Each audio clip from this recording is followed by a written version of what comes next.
looking at the Palazzo Rucellai in Florence, Italy, a 14th century masterpiece. This was a beautifully crafted piece of architecture by Leon Battista. And in the Palazzo, Leon was looking back heavily on the classical, as well as later influences from the Medici Palace. The palazzo took over 5 years to build. And it was never finished either. Some believe Alberti to have also built the Loggia, a building that's adjacent to the palazzo, but we'll get to that later.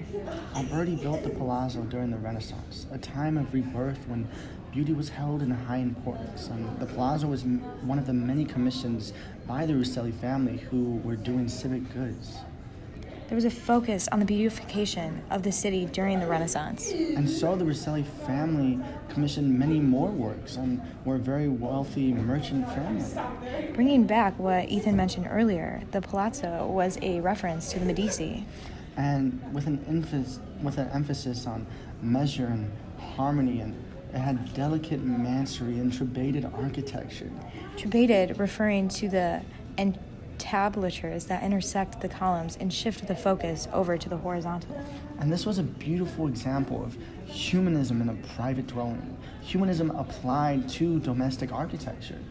Yet not truly humanist due to its classical influences. And those classical elements can be seen in the entablatures and the pilasters and the rounded arches. This was all to reference the Colosseum, where Alberti drew heavy influence. And like the Colosseum, the Palazzo had 3 sets of pillars, with Tuscan at the bottom, Ionic at the middle, and Corinthian at the top. Furthermore, between the first and second floor, the entablatures were decorated with diamond rings and 3 feathers repeated.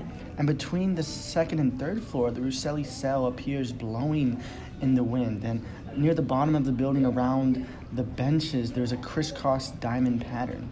In its successful attempt as a civic good, there are also benches that go around the palazzo, made for people to sit and rest on. And finally, there's the issue of the loggia. It's only believed to be built by Alberti, and the true architect is unknown. However, if it was built by Alberti, then it is also believed to have been one of the Rucellai's many commissions. And we believe that the loggia was made to commemorate a Medici and Rucellai family wedding. It's incredibly classical, very similar to the palazzo. Which is why we believe it to have been built by Alberti. And is now a shoe store. And the Palazzo is a beautiful example of the old meets the new. The humanist meets the classical. The marriage of ideas similar to the marriage of the Loggia would have been made to commemorate. Next, we are going to talk about the Pazzi Chapel located in Florence, Italy. And this chapel represents early Renaissance and was commissioned by the rich Florentine banker Andrea de Pazzi. Pazzi commissioned Filippo Brunelleschi to build this chapel in the Santa Croce complex. They began building this in the 1420s and was eventually finished in the 1460s. This is especially interesting because Brunelleschi died in 1446, long before this building was finished. And so Brunelleschi was a leading architect and engineer in the Italian Renaissance, with his best work being the Cathedral of Santa Maria del Fiore, the Duomo in Florence.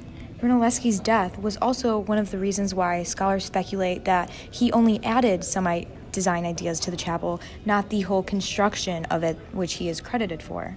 And this chapel was created as a charter house, which is a meeting place for the monks. That also explains why there is a bench aligning the walls. This chapel also serves as a burial site for the Pazzi family, representing the family's wealth, status, and power.